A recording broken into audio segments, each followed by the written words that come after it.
Oke, terima kasih untuk Ibu Ririn dan juga Ibu Ellen telah menyempatkan waktunya untuk kita memulai rapat hari ini. Nah, kenapa saya memanggil Ibu berdua? Karena saya akan membuat program tentang penyaluran dana desa bagi masyarakat kurang mampu. Nah, di sini mungkin ada yang mau bertanya. Saya Ibu. Oke Ibu, Silakan. terima kasih Ibu. Menyangkut dengan dana desa untuk orang yang tidak mampu dalam bantuan COVID-19 ini, bantuan apa Ibu yang mau kita kasih untuk mereka? Pertanyaan yang cukup bagus. Jadi di sini eh, menurut saya kita ini membuat eh, program bantuan tuh seperti kayak memberikan beras raskin atau seperti program PKH, kita memberikan sembako-sembako pada rakyat yang kurang mampu begitu. Jadi mungkin ada dari saudara-saudara yang mau menambahkan programnya. Apakah saya rasa Ibu ini programnya ini kurang Ibu, Ya. karena dana desa yang bantuan dari pemerintah itu cukup besar Ibu. Jadi apakah mungkin atau seharusnya ada lebih 2 atau 3 program dalam bantuan untuk masyarakat miskin untuk pandemi COVID-19 ini Ibu, atau hanya satu saja Ibu? Oh iya, betul. Kalau Ibu, kalau menurut saya betul juga, karena memang bantuannya cukup besar. Nah, kan biasa itu di PKH kan biasanya mereka cuma dapat sembakonya saja. Nah, kalau di sini bisa juga kita menambahkan dengan uang misalnya 100.000 atau 200.000 misalnya begitu. Oh iya. Oke, terima kasih untuk Ibu berdua yang telah memberikan masukannya. Jadi di sini saya menegaskan ulang bahwa kita akan memberikan bantuan kepada masyarakat yang kurang mampu itu berupa sembako dan juga uang tunai. Nah, yang jadi pertanyaan saya, kira-kira berapa uang tunai yang akan diberikan kepada mereka? Kalau menurut saya 100.000 cukup, Ibu. Tapi menurut saya itu 100.000-nya tidak cukup. Itu tidak bisa pakai untuk 1 bulan. Jadi kira-kira menurut saya kita bisa memberikannya 300 atau 300 sampai 500.000. Kita tidak bisa mengonsumsi langsung begitu Ibu, karena kita harus tahu dulu berapa banyak keluarga yang membutuhkan dana tersebut dari desa kita ini, karena dana yang diberikan oleh pemerintah cukup besar, tapi kita juga harus membagi dana yang harus diberikan untuk pembelian beras, sembako lainnya, dan juga uang tunai. Tergantung dari dana yang diberikan, kita harus membagi dulu antara ketiga ini. Jadi itu baru kita bisa tahu besaran uang tunai yang akan kita berikan kepada masyarakat, antara 100.000, 300 ataupun 500 Ibu. Dan apakah ini kita akan memberikan tiap bulannya atau tiap minggu Ibu? Oke, jadi saya akan menjawab pertanyaan yang juga saran yang tadi diberikan. Nah, jadi betul kita harus mencari tahu terlebih dahulu data-data di desa ini masyarakat yang kurang mampu. Jadi saya berikan tugas kepada Ibu Ellen untuk memberikan kepada saya data-data dan juga terkait dengan bantuan ini. Saya pikir kita harus memberikan kepada mereka itu tiap bulan, karena kalau misalkan kita memberikannya 3 bulan sekali itu kayak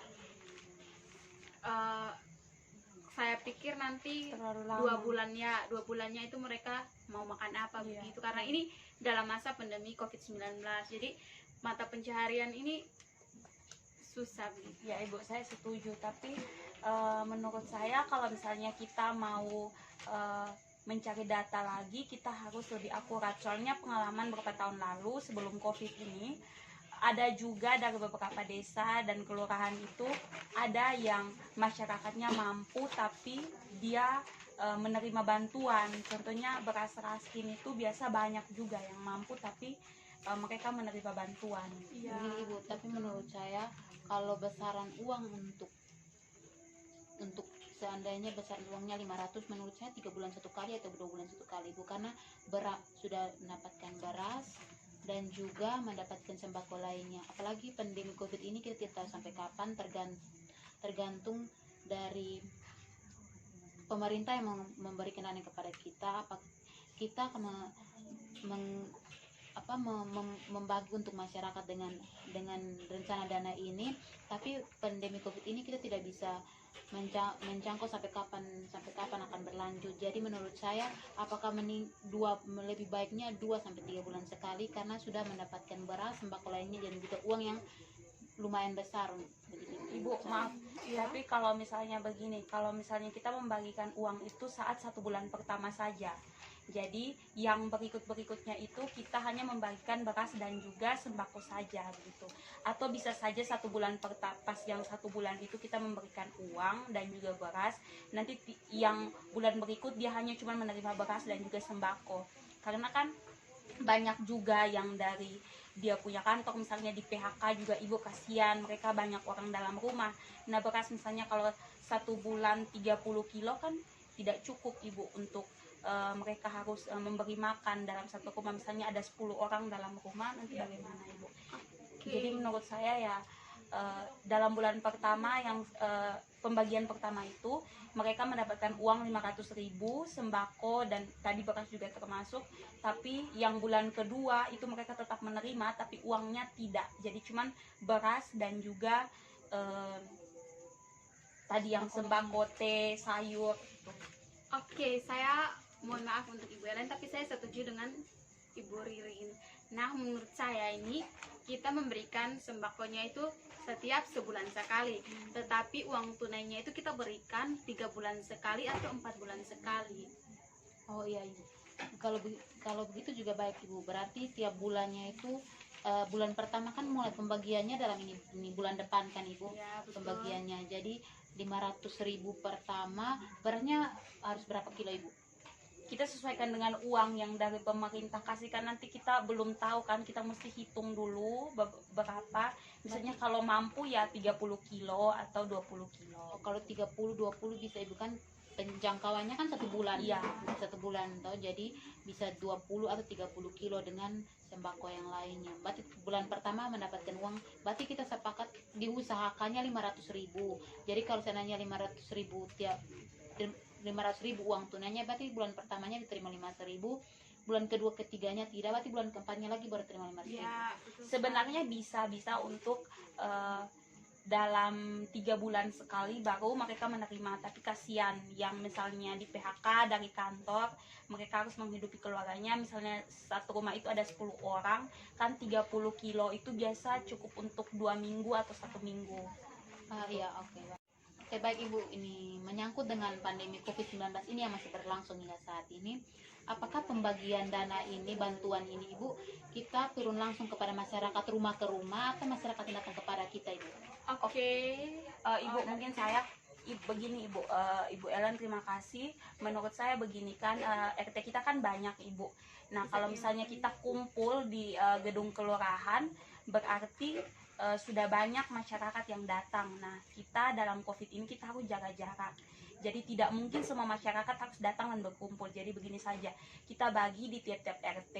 Nah saat kita turun untuk membagikan sembako itu, kita juga harus ada untuk kita melihat berapa banyak yang sudah menerima dan berapa banyak yang belum, supaya kita masukkan dalam data keuangan kita, agar misalnya kalau tim turun untuk memeriksa keuangan kita, keuangan di kelurahan, kita tidak kewalahan begitu. Jadi sudah ada data-datanya gitu. Oke, jadi yang tadi disampaikan oleh Ibu Rian ini juga betul. Jadi nanti tugas kita adalah kita meminta data-data dari setiap RT untuk Pembagian dana. Iya, jadi minta data-data dari setiap RT itu mana yang tidak mampu untuk kita berikan, yang pantas untuk diberikan. Nah, betul sekali yang seperti disampaikan Ibu Ririn. Jadi mereka tidak perlu datang ke kelurahan, tidak perlu datang ke kantor kami. Jadi kita yang langsung turun ke tiap RT untuk membagikannya di sana, dan juga kita harus mengasih tahu kepada mereka untuk tetap melaksanakan 3M, yaitu mencuci tangan, menjaga jarak, dan memakai masker. Oke, tadi yang disampaikan Ibu Ririn juga betul. Jadi kita harus meminta data-data dari ketua RT bagaimana masyarakat yang layak. masyarakat yang layak untuk diberikan bantuan, dan juga kita langsung turun ke tiap RT masing-masing.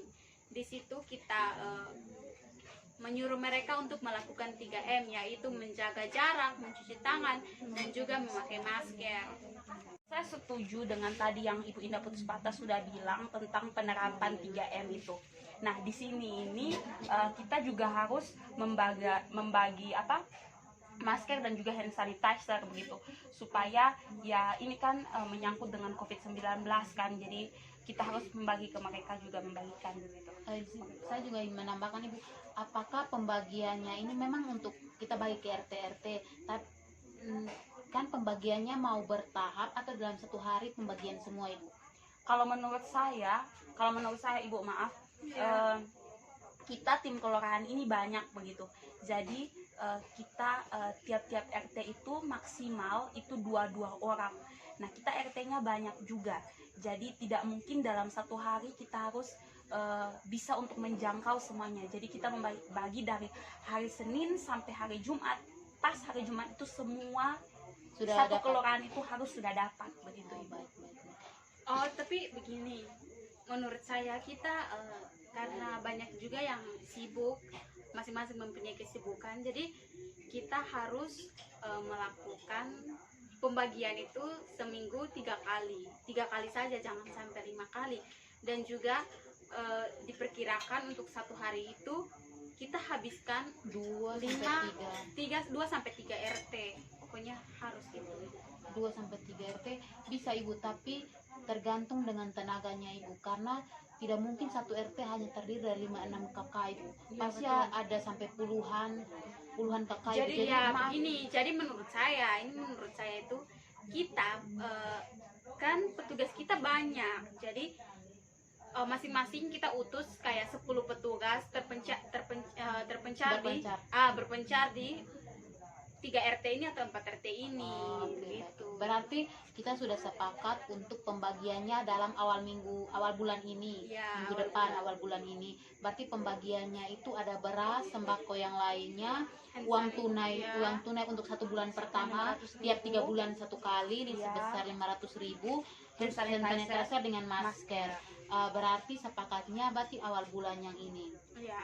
Berarti itu sudah sepakat, berarti kita sudah membahas ini, berarti kita tinggal karena pandemi COVID ini hanya kita bertiga sebagai pengurus inti saja yang rapat, berarti kita harus memberitahukan pada teman-teman besoknya di kantor untuk terutama untuk pendanaan atau untuk struktur untuk keuangan yang jelas, karena bisa jadi kalau kita melakukan kesalahan sedikit dalam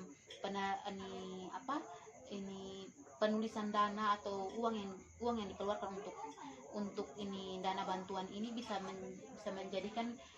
terjumus dalam kasus korupsi Ibu. Jadi kita harus melakukan. Makanya itu Ibu tadi yang saya sudah bilang dari awal tadi, bahwa walaupun kita sudah ada struktur keuangan, kita sudah rapat tentang keuangan dalam kelurahan untuk pembagian sembako ini, kita juga harus checklist begitu, siapa yang sudah dapat, siapa yang belum, yang masih tersisa berapa, supaya keuangan ini tidak buntu begitu. Saat kita diperiksa oleh tim, kita juga punya data yang akurat, kita bisa menjelaskan bahwa ini dikeluarkan begini, ini dikeluarkan begini. Dan menurut saya sebelumnya itu kita harus dulu turun ke setiap RT untuk mendata yang jelas untuk yang mendapatkan ini yang benar-benar butuh bantuan. Pasti ada masyarakat yang mengambil kesempatan dalam kesempitan untuk mendapatkan dana ini. Jadi kita sebagai pegawai lebih baiknya sebelum pembagiannya itu 1 minggu sebelum pembagiannya itu sudah turun kepada RT untuk mendata pekerjaannya ini, survei langsung rumahnya begini, supaya memang jelas dia memang membutuhkan dana tersebut, supaya penerapan dana yang diberikan ini bisa bertanggung jawab baik kepada masyarakat maupun kepada pemerintah untuk penerapan ini. Iya betul Ibu. Dan kita juga harus mendata secara lengkap alamatnya, Soalnya biasa itu ibu mereka alamatnya lain, mereka tinggal di sini tapi mereka masuk dalam RT itu. Kan nanti kasihan yang Pendapatannya keadaan tidak mampu, mereka sudah ada tapi mereka tidak didata, sedangkan ada yang dari kecamatan lain mereka didata untuk dapat mengambil bantuan, itu yang Iya, kasihan. kan memang nanti datanya itu memang masyarakat asli RT situ, makanya masyarakat yang memang Iya. menetap aslinya di situ. Dan kita juga tidak harus membagikannya itu secara baik, karena pengalaman sudah beberapa dana yang pemerintah keluarkan untuk masyarakat ini kan banyak juga yang dipakai disalahgunakan begitu Ibu, dipakai tidak betul. Kita juga harus memberitahukan kepada teman lain nih, teman kerja kita yang lain untuk mendatanya dengan baik sehingga tidak ada penyalahgunaan dana sehingga menjadikan sehingga terjadi korupsi di dalam dana ini, karena bisa salah sedikit data bisa menjadikan korupsi untuk karena dana ini. biasa saja kita salah tanda tangan saja kita sudah masuk dalam pendobelan, biasa begitu. Atau kadang kita bertiga dalam pengurus inti ini berhati-hati, ada yang sengaja untuk menjatuhkan mereka yang memutuskan kita. Yang betulnya, yang sebaiknya kita bekerja sesuai dengan aturan yang ada begitu. Rapat kita telah selesai sampai di sini. Terima kasih untuk Ibu Ririn dan juga Ibu Ellen. Terima kasih Terima kasih juga.